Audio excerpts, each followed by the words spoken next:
Hey everyone, welcome back to Self-Care Haven. Today I'm going to be talking about no contact. No contact means that you are recovering and healing from a relationship in a very protective space where you do not text, call, or look up your ex on social media websites. The reason we do no contact is not only to recover from the trauma bonds that once bonded us to the emotionally abusive person, but also to give us a reprieve from becoming narcissistic supply.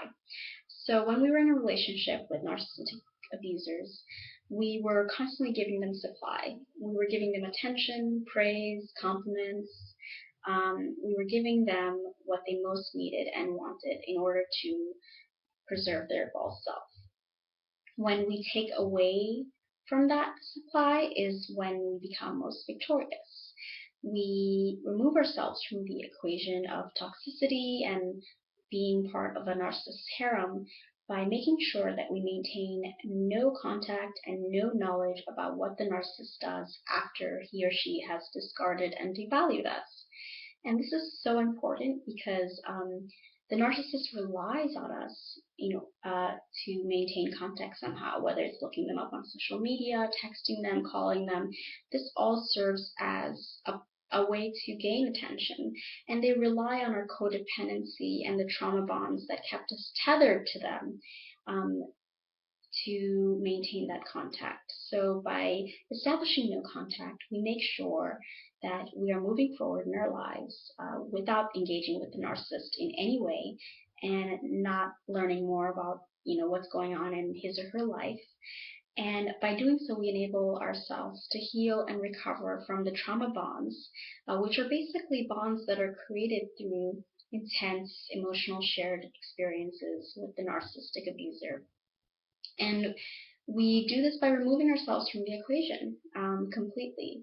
And over time, the trauma bonds will heal, and we can distract ourselves with pleasurable activities such as meditating, going to yoga, reading books on the subject, or in other subjects that we're interested in, meeting new people, and maintaining and cultivating new friendships and getting new hobbies, and reminding ourselves that we had a life before the narcissistic abusers entered it.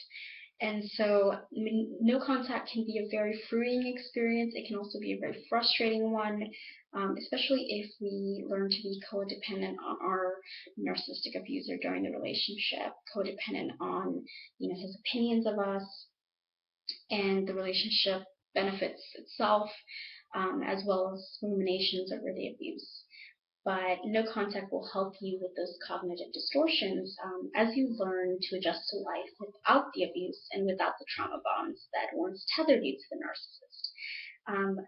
So if you want more tips on how to maintain no contact with a narcissistic or sociopathic abuser, you can check out my book, The Smart Girl's Guide to Self-Care, which does have a chapter on recovering from emotional trauma and creating a reverse discourse to that emotional abuse that you endured at the hands of an abuser.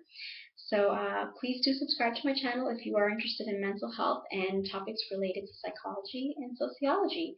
And please check out my book also in the link below in the description. And I'll talk to you soon.